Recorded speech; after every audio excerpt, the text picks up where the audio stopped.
Muy bien. Bueno, en esta oportunidad vamos a hablar lo que es la apendicitis aguda. Las preguntas las pueden ir haciendo mediante el chat o las podemos hacer después de la presentación, ¿no?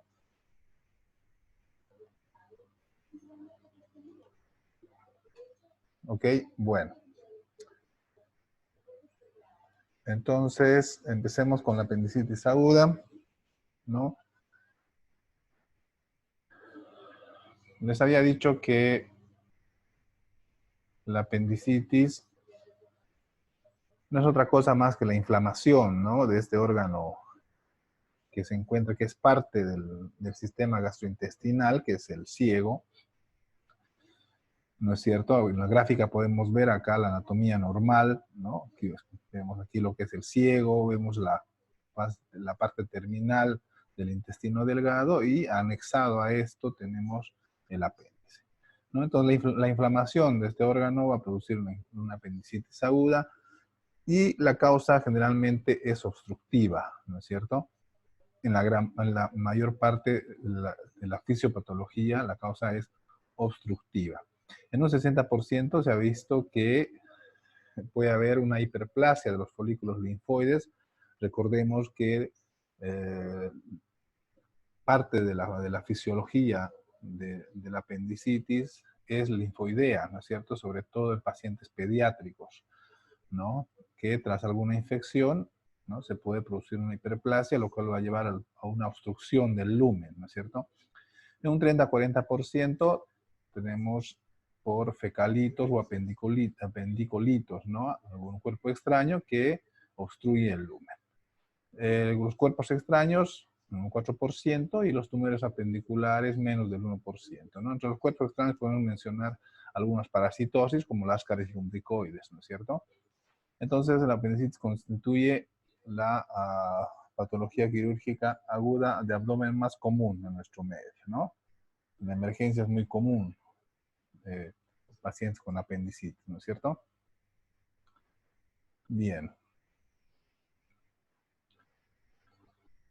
Recordando un poco lo que es la anatomía normal del apéndice, lo vamos a encontrar en la confluencia de las cintillas o tenias que se encuentran en el ciego, ¿no? Aquí vemos un gráfico donde podemos apreciar el apéndice acá, ¿no? El ciego, y en la confluencia de las tenias vamos a ubicar el apéndice. Generalmente puede medir desde 2 hasta 20 centímetros, una longitud muy frecuente de 9 centímetros, ¿no? Está implantado en la parte inferior del ciego, como ustedes pueden ver acá, y generalmente se encuentra a 2 o 3 centímetros de la válvula iliocecal, ¿no es cierto? De esa transición del intestino delgado al grueso, ¿no? Estas referencias anatómicas a nosotros también nos sirve durante una cirugía de apendicectomía, ¿no? Nos sirven para ubicar el apéndice y poder hacer una resección del apéndice, ¿no es cierto? Muy bien.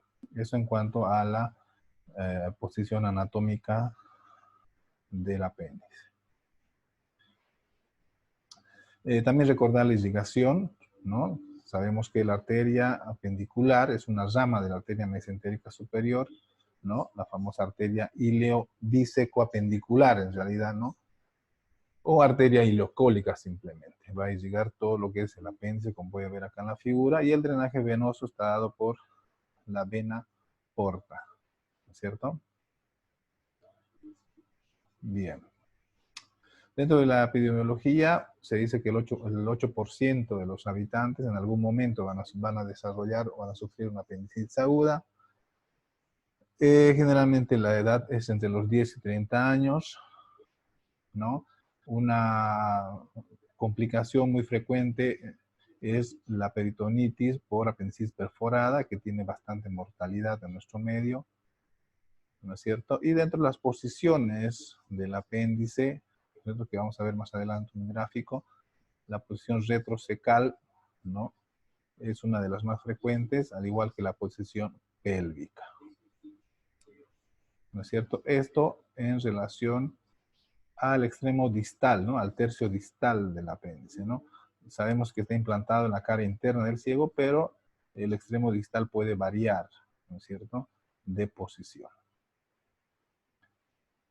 Bien, acá para explicar un poquito la fisiopatología, no se ve muy bien lo que es la diapositiva, pero hemos dicho que todo empieza con la obstrucción, ¿no? La oclusión de la luz apendicular, lo cual va a llevar a una acumulación, ¿no?, de moco intraluminal, aumentando la presión de la misma, y por translocación bacteriana va a empezar una fase supurativa, ¿no es cierto?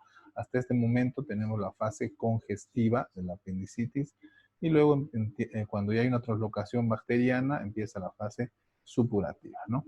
Ya cuando hay compromiso de los capilares, ya sea venosos o arteriales, entramos en la siguiente fase, que es la isquémica, ¿no? Y al no haber un aporte arterial y venoso, es un apéndice que tiene la posibilidad de perforarse, ¿no es cierto? Y esta perforación lleva a una peritonitis con una repercusión sistémica, ¿no?, produciendo fiebre, taquicardia y leucocitosis en el paciente, ¿no? Entonces, tenemos estos signos ya de una complicación de la apendicitis, ¿no?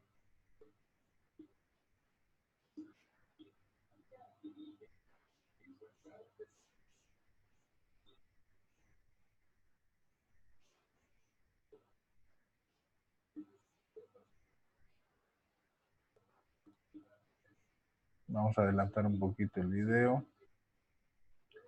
Bien, entonces vamos a tener las 4 fases de la apendicitis, ¿no? La congestiva o catarral o flemonosa, que le llaman otros, con la cual la inflamación simplemente del apéndice por la obstrucción del lumen, ¿no? Una translocación bacteriana va a producir la fase siguiente, que es la supurativa, ¿no? Cuando hay compromiso, les he dicho, arterial o venoso, y empieza la fase isquémica y luego la gangrenosa o gangrenada, para terminar en una fase perforativa que va a desencadenar ya una complicación muy frecuente, que puede ser una peritonitis localizada cuando alrededor del apéndice, una general, ¿no?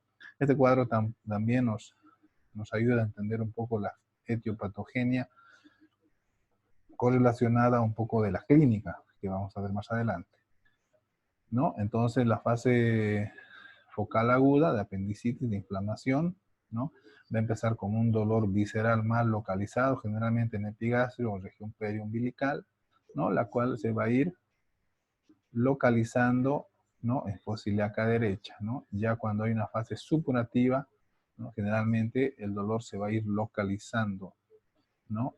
Y dentro de los signos, los más frecuentes, habíamos dicho que es el signo de Bloomberg, que no es otra cosa más que la descompresión, el dolor en realidad a la descompresión busca en cuadrante fosiliaca derecha, ¿no? Entonces, eso para ver un poco la relación de la fase de la apendicitis con la signo-sintomatología, ¿no es cierto? Ya cuando tenemos una apendicitis gangrenada, ¿no?, ya el Bloomberg es más marcado, ¿no?, y la irritación peritoneal también, ¿no es cierto? Muy bien.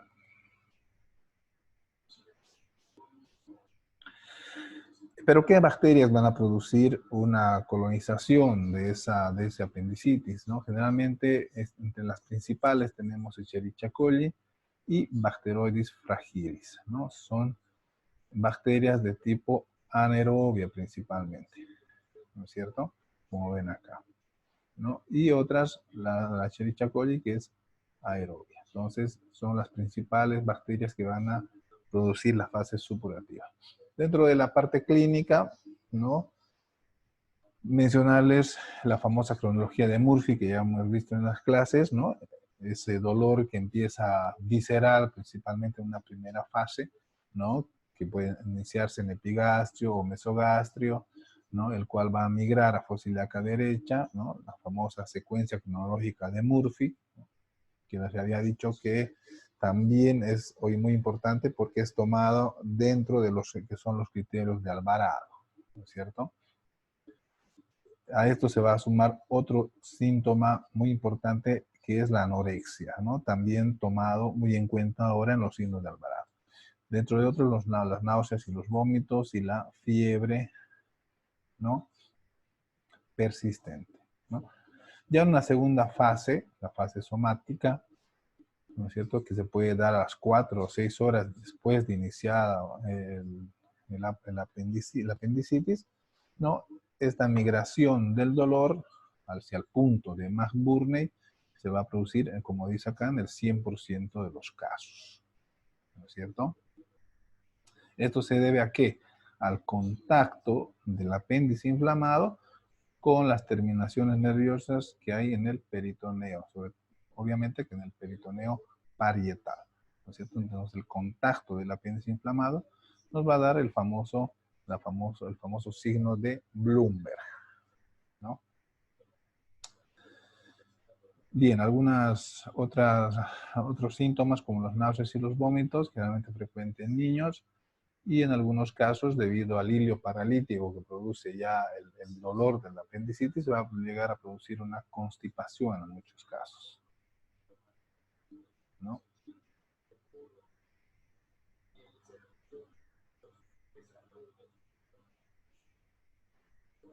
Bien, entonces, lo que les decía, ¿no? Hoy en día se habla, bueno, no, esto ya no es muy reciente, ¿no? En realidad la escala de Alvarado ya lleva un tiempo poniéndose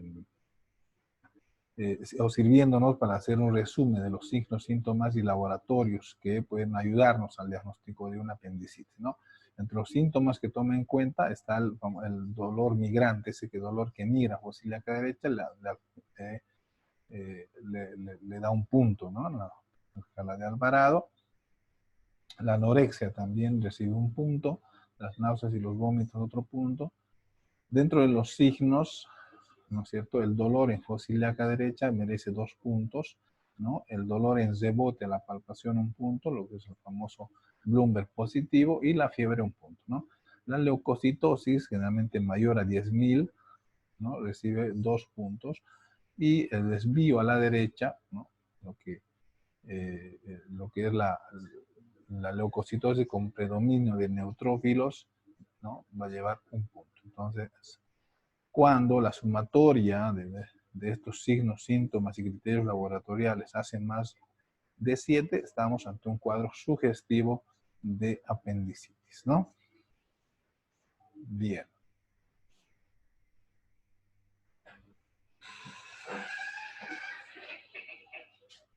Entonces, muchas veces la clínica va a acompañar muchas veces a lo que es la posición misma del apéndice, ¿no? Cuando tenemos un apéndice retrocecal, por decir, ¿no? Generalmente el dolor va a ser más en flanco y radiado a dorso, ¿no? Cuando el apéndice es pélvico, generalmente el dolor es más suprapúbico, ¿no? O cuando se ubica en región retroileal, generalmente se acompaña del dolor testicular, ¿no? Entonces las variaciones de la función anatómica también van a influir mucho en el tipo de dolor que va a referir el paciente.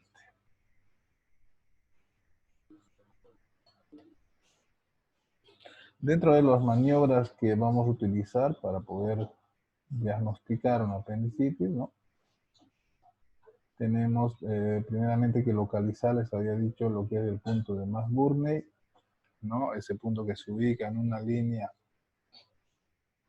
imaginaria entre el ombligo y la espina ilíaca anterosuperior, ¿cierto? En la unión del tercio externo con los 2 tercios, ¿no es cierto? Ahí donde se refleja topográficamente el apéndice, vamos a revisar varios signos, como el signo de Bloomberg, que es el dolor a la descompresión brusca, como dice acá. El signo de Robson, que ya habíamos hablado un poco en la clase, ¿no? Que es la compresión en fosa ilíaca izquierda, ¿no? Con el talón de la mano llevando el contenido intestinal hacia el lado contralateral, lo que va a producir una irritación, ¿no? de la fosa ilíaca contralateral, en este caso derecha, ¿no? Entre otros signos también que lo hemos visto en la clase, signos del psoas, ¿no? Ya puede ser un paciente, cuando el paciente está acostado, ¿no? Sobre el lado izquierdo, o sea, es una extensión del músculo derecho, ¿no? Lo cual va a producir una irritación cercana al músculo psoas. También la del obturador, ¿no? El músculo flexionado y una rotación interna va a producir el dolor, ¿no? O el signo de Aaron, que es el dolor en epigastrio o también precordial cuando se palpa fosa ilíaca derecha, ¿no? Entonces, los signos más comunes que podemos hacer uso cuando tenemos que examinar a un paciente con un cuadro sugestivo de apendicitis.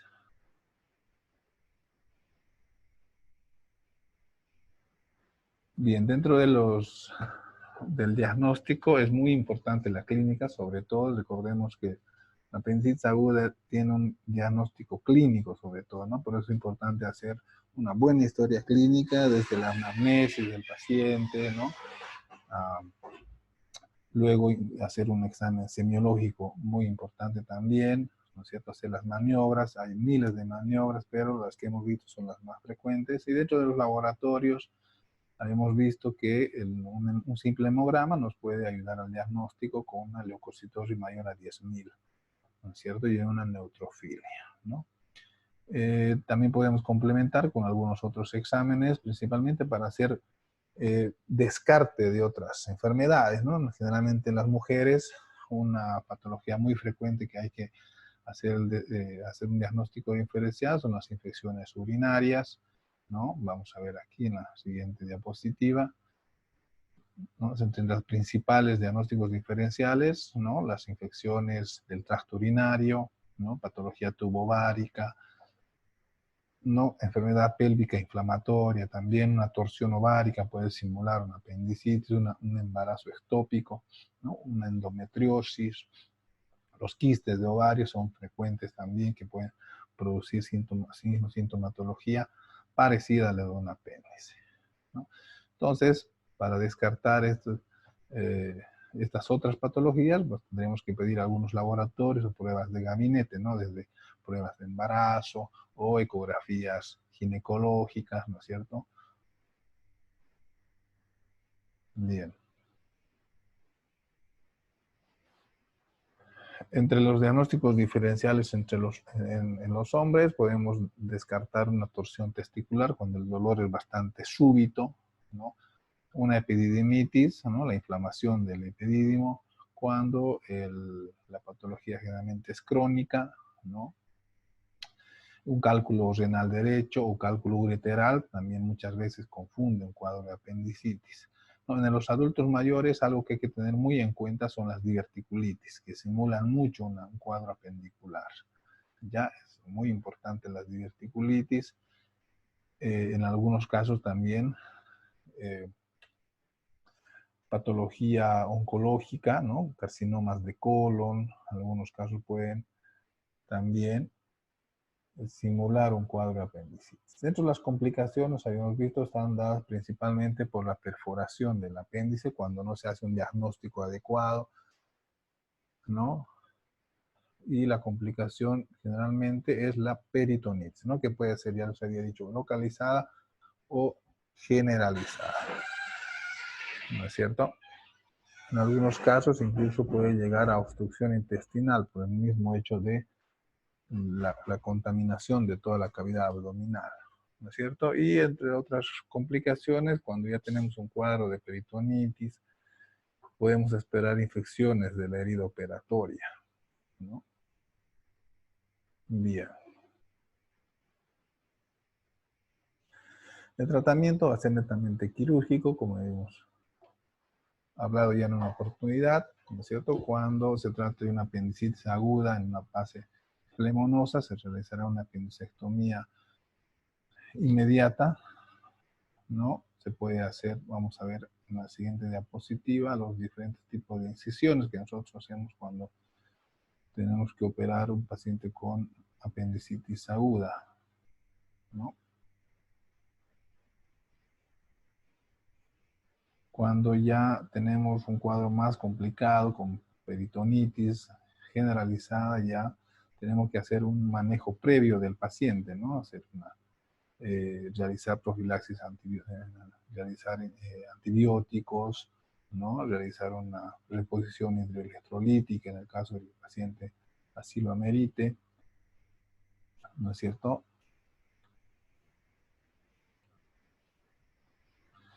Entonces, en esta gráfica vamos a ver las diferentes incisiones que realizamos para una apendicitis, ¿no? Entre la incisión transversal de Rocky Davis en el punto de Math-Burney, ¿no? Es una incisión transversal. A diferencia de una incisión oblicua, que es la de Math-Burney, ¿no? Generalmente en los pacientes pediátricos se puede usar incisiones paramedianas, como ven acá la línea morada, ¿no? Y cuando estamos ya en unas complicaciones, podemos usar una herida más grande, ¿no? Una incisión supra e infraumbilical, ¿no? Para hacer una exploración y un lavado de toda la cavidad cuando ya estamos hablando de una peritonitis generalizada.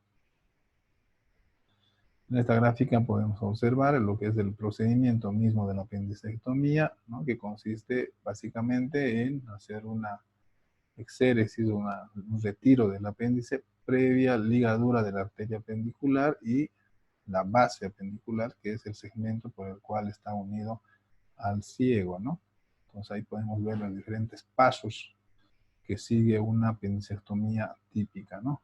La misma puede ser abierta o ya en nuestro tiempo también se puede hacer de manera laparoscópica, ¿no? Entonces ahí vemos los diferentes pasos que se realizan para una apendicitis. Una apendicectomía, perdón.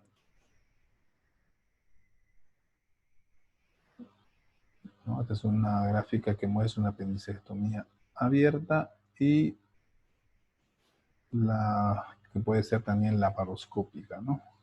Por el uso de, generalmente se utilizan 3 trócares, uno a nivel del ombligo y otras 2 en la región, en el abdomen hemi-inferior, ¿no? Como ven en la gráfica, y los pasos son prácticamente los mismos, solamente que el tipo de abordaje es mínimamente invasivo, ¿no?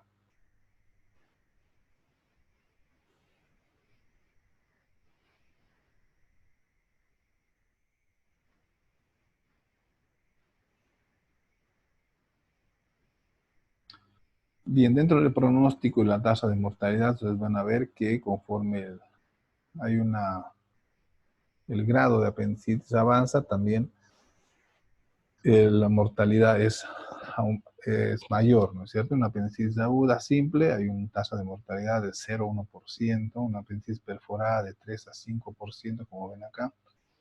En los casos de peritonitis y cuando se trata de pacientes en la tercera edad, hay una mortalidad del 15%. O cuando hay patologías, para pacientes con patologías de base, incluso puede llegar a un 47% de mortalidad.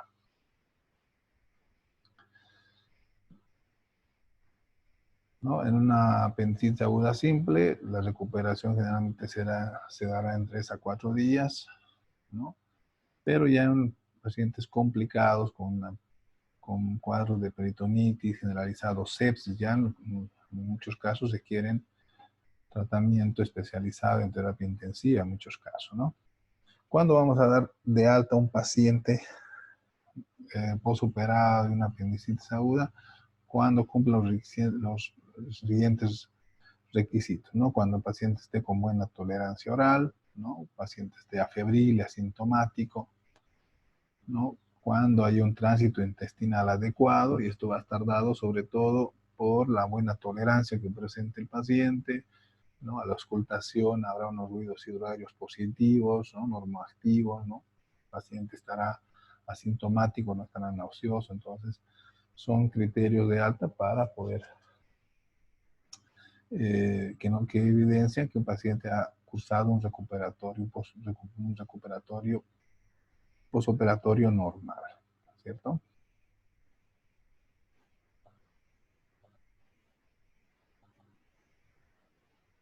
Bien, eso en cuanto al tema de apendicitis. No sé si tienen alguna duda, alguna pregunta hasta el momento. Doctor, usted, disculpe, ¿va a pasar la diapositiva? Sí, en realidad yo las diapositivas ya como le decía a su compañero, las subí a la plataforma de la UNE, ¿no? Pero de todas maneras yo también les había dicho que tengo la aplicación del Schoology para que puedan bajarla de ahí, o bueno, en algunos casos si les resulta complicado, también se las puedo pasar a su grupo de WhatsApp, ¿no? Para que puedan Sí, doctor. Sería mejor por WhatsApp. pasar y también el tutorial que hice se lo voy a pasar ahí al grupo de WhatsApp para que lo puedan revisar, ¿no? Ya, doctor. Está bien. Gracias. Muy bien. Al momento son 15 participantes, mandaron su nombre para tomar en cuenta, ¿no? En la lista. Sí. Sí, Bien, ¿alguna duda, alguna pregunta hasta acá? No terminamos la clase. No hay más nada. Solamente.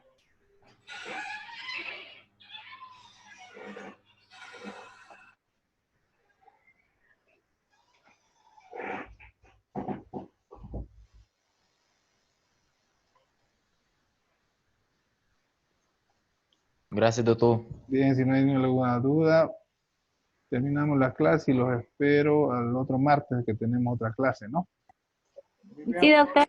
Bueno, pues, ¿Qué tema avanzaríamos la próxima clase? déjenme revisar y ahí les escribo por el WhatsApp, ¿ok? Sí, No, doctor. no tengo el dato. Bueno, buenas noches a todos entonces y espero que Gracias, doctor. Buenas haya sido noches. de agrado el tema. Gracias, doctor. Buenas noches. Muy bien, chicos, se cuidan. Gracias, doctor. Hasta más. Gracias, doctor. Buenas noches, doctor. Gracias, buenas noches.